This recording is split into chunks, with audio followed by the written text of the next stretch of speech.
So what is the view of this U.S. team where it is right now with Mauricio Pochettino as the coach from, whether it's the Mexican perspective or just different places in CONCACAF? How is the U.S. being talked about, if at all?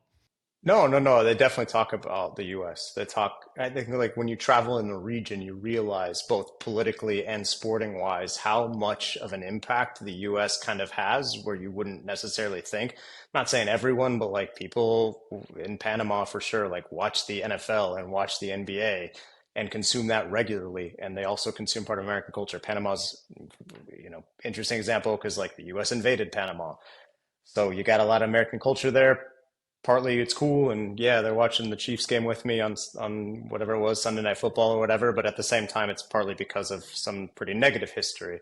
But I think for the most part, you see that influence, and I think that when you hear people talk about the national team, about the World Cup coming up in the U.S., people are higher on the U.S. than the U.S. I think is.